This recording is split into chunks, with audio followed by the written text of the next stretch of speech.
अस्सलामुअलैकुम। Welcome to my YouTube channel मेरा घर मेरी फैमिली व्लॉग्स। मैं फजर की नमाज के बाद छत पर आ गई थी। देखिए क्या हसीन नज़ारा है।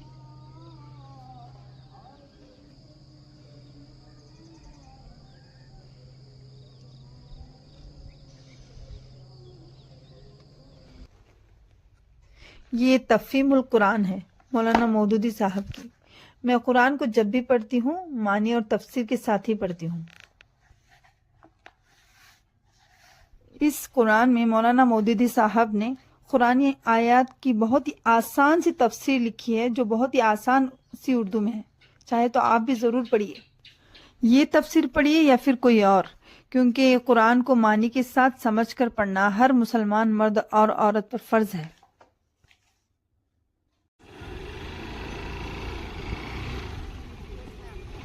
यहाँ मैं आ गई हूँ अपने टू व्हीलर की प्रैक्टिस करने के लिए। मेरे शौहर साहब ने मेरे लिए टू व्हीलर खरीदी है सेकंड हैंड। जब मैं उनसे उनकी टू व्हीलर मांगती हूँ प्रैक्टिस के लिए तो वो मुझे हरगिज़ हाथ लगाने नहीं देते अपनी गाड़ी को। कहते हैं कि किसी गाड़ी को ले जाओ, इसको तोड़ फोड़ के सत्यानाश करो, लेकिन मेरी गाड़ी के पास मत आना।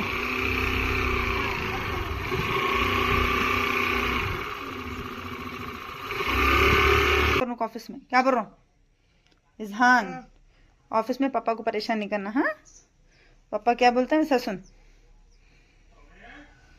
आज स्कूल में फंक्शन होने की वजह से इजहान स्कूल नहीं गया है, वो घर पर ही है। हाँ? कार से नहीं, टू व्हीलर से जा रहे हैं। पापा चुप जाको, सीधा जाको, सीधा। ये दिलाओ वो दिलाओ नहीं बोलेगा पापा को। क्या बोल रहा हूँ, क्या बोल रहे बेटे? इजहान जब भी घर में अकेला रहता नहीं तो मुझे कुछ भी काम करने को नहीं देता। हर वक्त किसी न किसी बात से परेशान करते रहता। तो मेरे शौहर साहब ने उसे ऑफिस को लेकर जाना अपने साथ। कह रहे थे कि थोड़ी देर का काम है, फिर उसे वापस ले आऊँगा।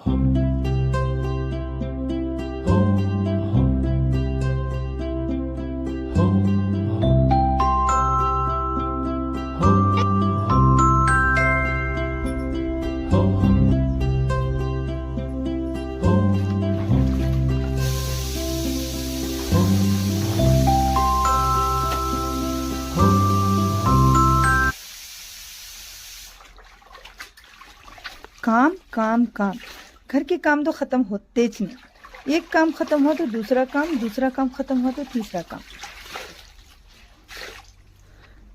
खाना बनाने का काम ख़त्म नहीं हुए रहता, बर्तन पड़ जाते हैं। बर्तन धो को ख़त्म नहीं हुए रहते, घर में चारों तरफ कचरा बिखर जाता है। कभी एक कभी वो, हर वक्त काम है। कभी कभार हालत ऐसी हो कुछ छोड़ती है कि एक एक साथ दो दो तीन तीन काम करना पड़ता है। अभी फ़िलहाल मैं वोज कर रहा हूँ।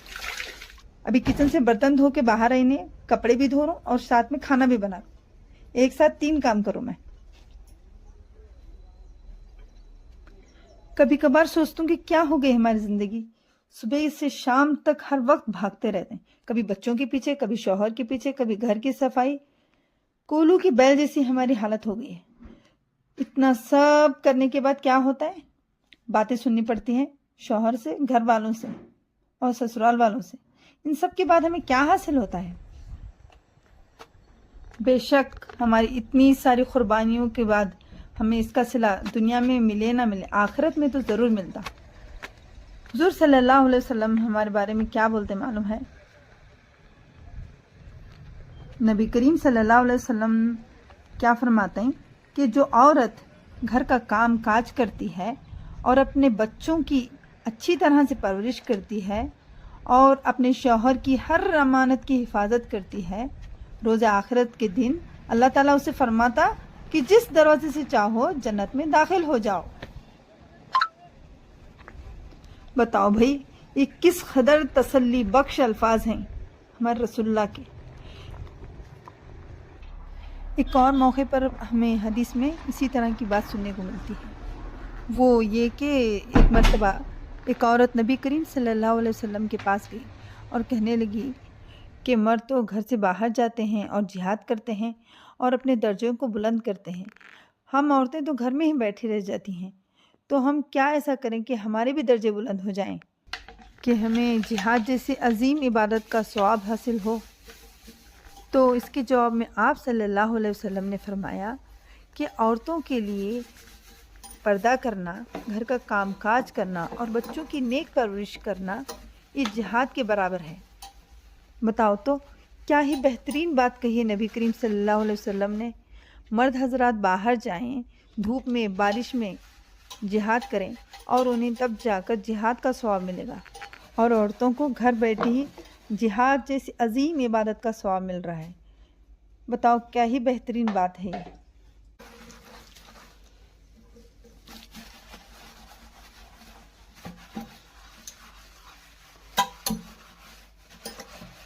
अब हमारा घर के लिए भागदौड़ करना, बच्चों के लिए परेशान होना, बच्चों को पढ़ाना लिखाना, घर का सारा काम करना कुछ भी बेकार नहीं है। इसका एक एक मिनट, एक एक सेकंड हमें इसकी नेकी मिल रही है।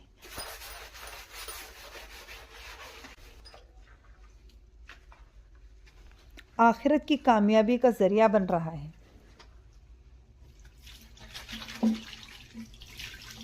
इसी को कहते हैं आम के आम गुठलियों की विदा। घर के काम और जिम्मेदारियां भी पूरी करो और चलते फिरते उठते बैठते नेकियां भी कमाओ। बस हमारी नीयतें अच्छी होनी चाहिए, शौहर के लिए, शौहर के घर वालों के लिए। शौहर की माँ को भी हम अपनी माँ समझें, शौहर की बहन को भी हम अपनी बहन समझें। अच्छी नीयतों का ही हमें सबसे बेहतरीन से बेहतरीन अजर मिलेगा।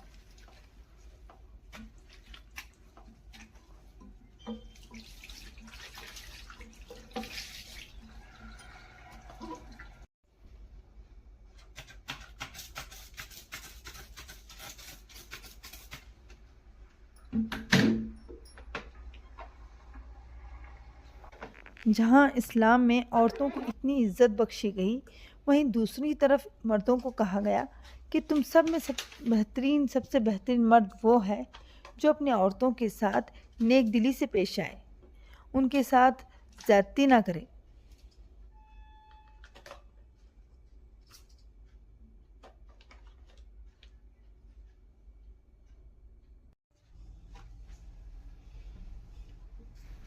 और जो इंसान अपने घर वालों के साथ और अपनी औरतों के साथ बुरा सलूक करेगा, उनके लिए सख्त वईदें सुनाई। सख्त वईदें मतलब स्ट्रिक्ट वार्निंग्स। रसूलुल्लाह ने उन लोगों को सख्त वार्निंग्स दी।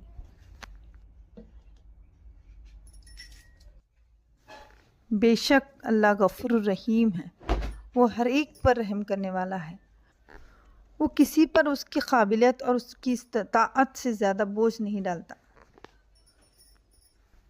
और बस हम औरतों का भी क्या है, हमारी दिन भर की थकान और सारी दिन भर की भागदौड़ उसी वक्त ख़त्म हो जाती है जब हम अपने शौहर और बच्चों को हंसते हुए देखते हैं। जब घर में बच्चों की हंसती हुई खिलखिलाती आवाज़ गूंजती है तो बस हम कहते हैं कि या अल्लाह तेरा लाख लाख शुक्र है, बस अल्हम्दुलिल्लाह।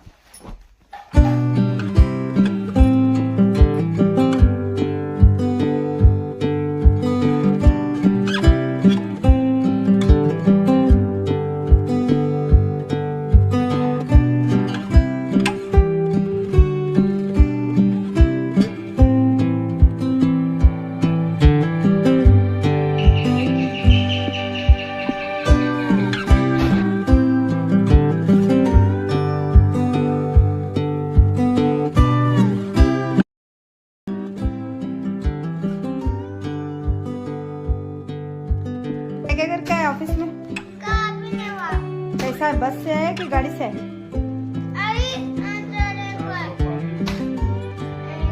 मजा आया? क्या है? क्या है?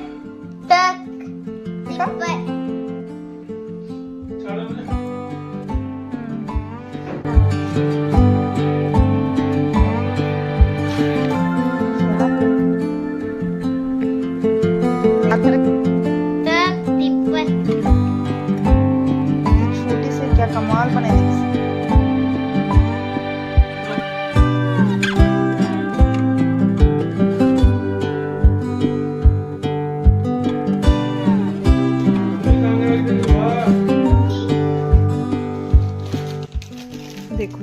हमारे शौहर साहब हैं, बिल्ली और बिल्ली के बच्चे भी आ रहे हैं चारों तरफ से। आज के लिए बस इतना ही। बाय, अल्लाह हाफिज, खुदा हाफिज। अच्छा, तो अब हम चलते हैं टेलिंग वाले सेक्शन में। पिछली 2 क्लासेस में मैंने आपको बताया था कि धागा कैसे, मशीन में धागा कैसे डालते हैं और सिलाई की शुरुआत में हमें सबसे पहले क्या करना चाहिए। अब मैं आपको बताती हूँ कि सिलाई शुरू कैसे करते हैं। सिलाई सबसे पहले शुरू करने के लिए आप ना कपड़ा कॉटन का लीजिए। सिलाई सीखने वाले बच्चों के लिए कॉटन का कपड़ा सबसे बेस्ट रहेगा। सिंथेटिक कपड़े में सीखने में बहुत मुश्किल होती है, कॉटन के कपड़े में आप बहुत आसानी से सीखेंगे। सबसे पहले हम क्या करेंगे कि हम कॉटन के कपड़े को लेंगे और इस तरह से एक फोल्ड लेंगे, ऐसे रखेंगे। छोटा नहीं, अच्छा खासा बड़ा फोल्ड लीजिए,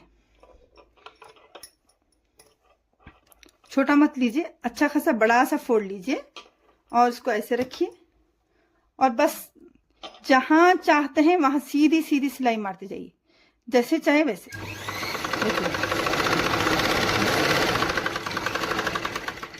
उल्टा सीधा आड़ा तिरछा कुछ नहीं,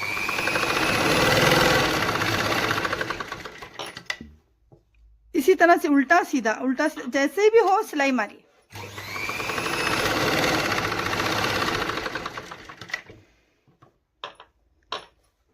धागा टूट गया।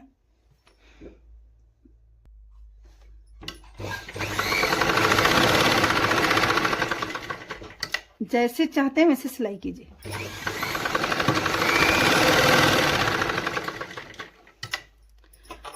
अब आप देखिए मेरी सिलाई सीधी है। मेरी सिलाई सीधी इसलिए है कि मुझे सिलाई करना आता है। जो बच्चे सीखते हैं ना उनकी सिलाई इस तरह से सीधी होती नहीं, टेढ़ी आड़ी हो जाती, या फिर सुई से धागा टूट जाता, या फिर धागा फंस जाता, ये सब होते रहता है। उसमें कोई टेंशन वाली बात नहीं, जैसे जैसे हम सिलाई करेंगे तो सीख जाएंगे।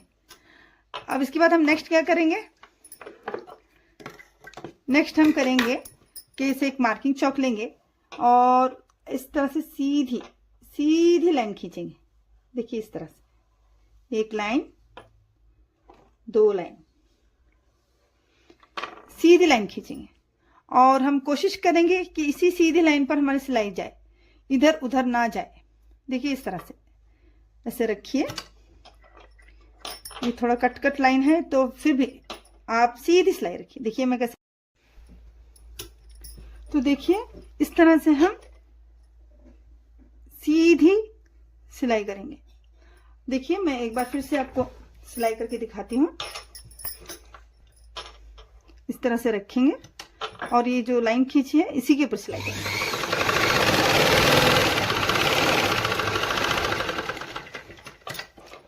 हमें इसी तरह से लाइन करना है और सिलाई करते रहना है, बार बार बार बार।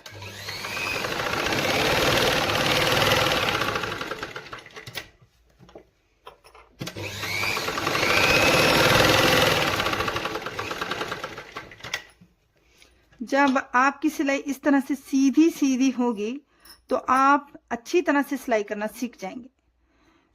आपकी सिलाई इसी तरह से सीधी और साफ होनी चाहिए, इधर उधर नहीं होना चाहिए। जो बच्चे सीखते हैं ना उनकी सिलाई कभी भी सीधी नहीं होती, इधर उधर हिलती रहती।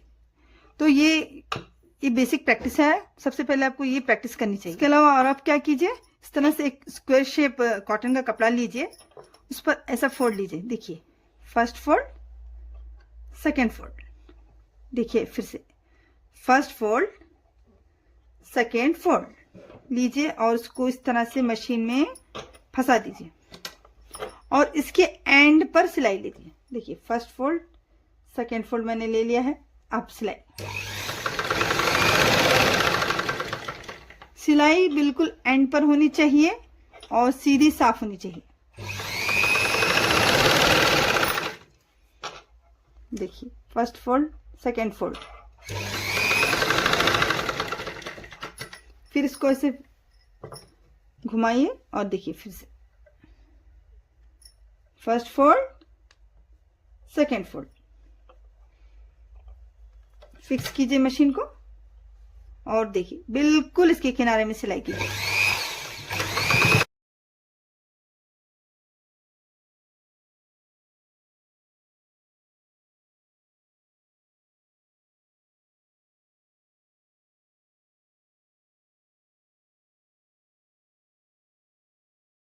देखिए सिलाई मैं किस तरह से किनारे ले रही हूँ, बिल्कुल ऐसे ही कीजिए।